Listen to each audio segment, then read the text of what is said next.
Former British government minister Peter Mandelson resigned Sunday as a member of Prime Minister Keir Starmer's Labour Party. That is after new reports surfaced linking him with disgraced U.S. financier Jeffrey Epstein. According to reports by the BBC and other news organizations, Mandelson said in a letter that he did not wish to cause, quote, further embarrassment to Labour. He said allegations about financial payments to him by Epstein were false, and he would investigate them. Starmer fired Mandelson as Britain's ambassador to the United States last year. He came under scrutiny after U.S. lawmakers released documents, including a letter in which he called Epstein his, quote, best pal. Mandelson was a key figure in the Labour Party's electoral success when Tony Blair was prime minister, starting in the 1990s. But he was twice forced to quit as minister over allegations of misconduct. He later served for a time as European Union Trade Commissioner. Is your money dirty money? If you live, I just asked a question. Is your money dirty money? No, it's not. So, in fact, Why is it not dirty money? because I earned it, But you earned it. I earned it legally. We went back to this before. You earned Yes. it. You earned it advising the worst people in the world, right? That do enormous bad things, and just to make more money. So, instead of asking me the question, should you take the money? Because I think it's a legitimate question. Do you think it's a legitimate question? Yes, no Why? question. Because I think about it, I think ethics is always a complicated subject, but I can tell you that with the money I gave to help try to eradicate polio in Pakistan and India, instead of asking me whether that money should be given to these children for vaccines, I think you might want to ask their mothers who received the vaccine, who know their child now won't get polio, and ask them if Epstein should have helped these people with their money. If we walked in, you're a mathematician. You're a mathematician. If we walked into that clinic where they're giving that money out to these people that are in the most dire straits of poverty and sickness, and told them that the money was coming from class 3 sexual predator? Tier 1. Tier 1's the highest and worst? No, I'm the lowest. I'm the lowest. You're yes. the lowest. Okay, tier 1, you're the lowest. But a criminal. Yes. That the money came from them. What percentage of people do you estimate? I understand you don't like probabilities. Do you estimate would say, I don't care, I want the money for my children? I would say everyone said, I want the money for my children. Did they know where the money came from? I think if you told them, if I told them 100%. the devil himself said, I'm going to exchange some dollars for your child's life. Do you think you're the devil himself? No, but I do have a good mirror. It's a serious question. Sorry. Do you think you're the devil himself? I don't know. Why would you say that? People are baffled why you appointed Peter Mandelson in the first place to this job, when, in essence, all the facts that we now know, we knew when you did the appointment. It's just that there's been some sort of lurid, headline-grabbing language that we've seen since. Let me talk this through with you, because it's important to appreciate what happened when, and I understand that. Obviously, the diplomatic post of American ambassador, really important post, and Peter Mandelson, before he was appointed, went through a due diligence process. That's the propriety and ethics team, went through a process, and therefore I knew of his association with Epstein. But had I known then what I know now, I'd have never appointed him.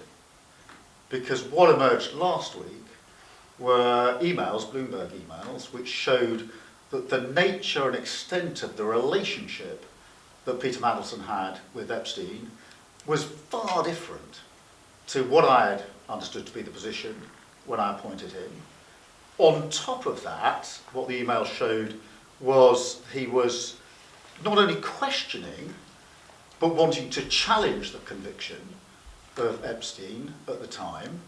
That, for me, went and cut across the whole approach that I've taken on violence against women and girls for many years, and this government's approach.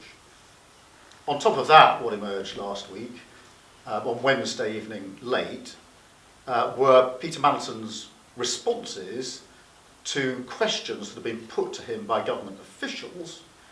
I looked at those responses and I did not find them at all satisfying.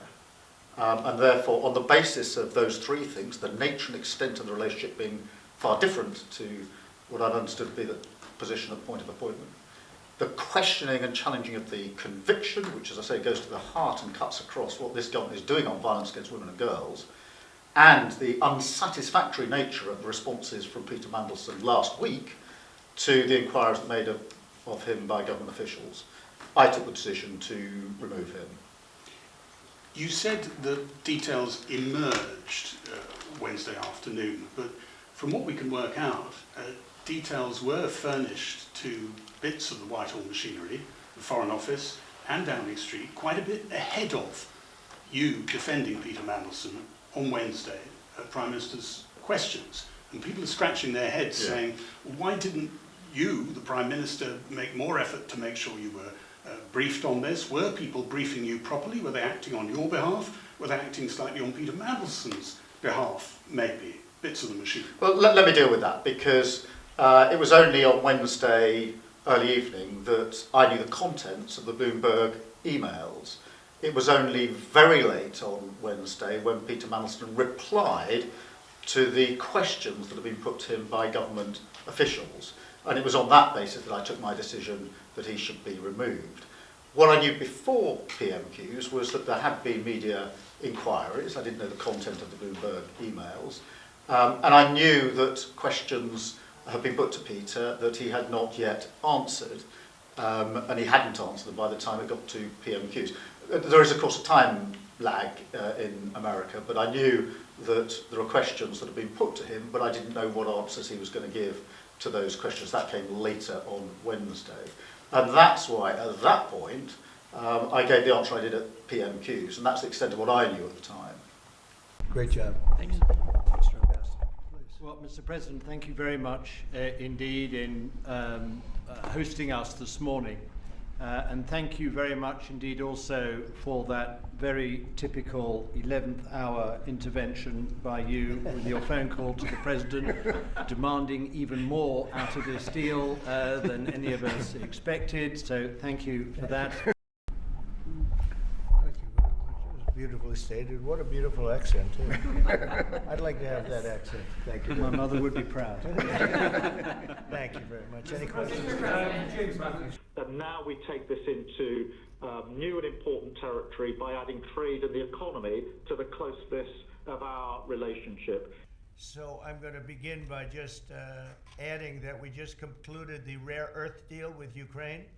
That's been fully ratified and approved by their legislative branches, and so we appreciate that, and I'll be speaking with the President in a little while, a little bit later.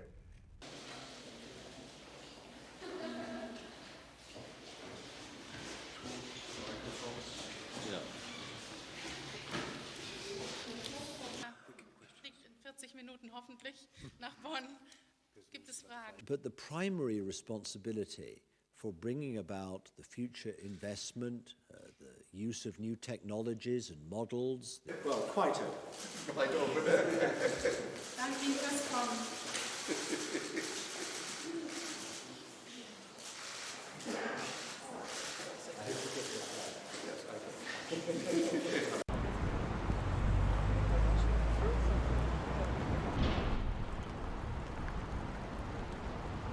To do with our bank.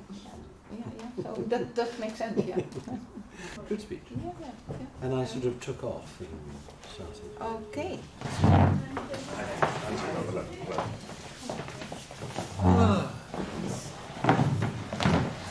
there was a member of my cabinet.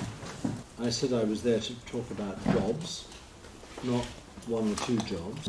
Yes, with proper solidarity too, and I'm the first to say that, the UK. The point is, did we discuss this collectively, rationally, at a European level? Wouldn't it have been better actually to create a new European manufacturing platform? If we could have brought about a rationalisation which would have resulted in a pan-European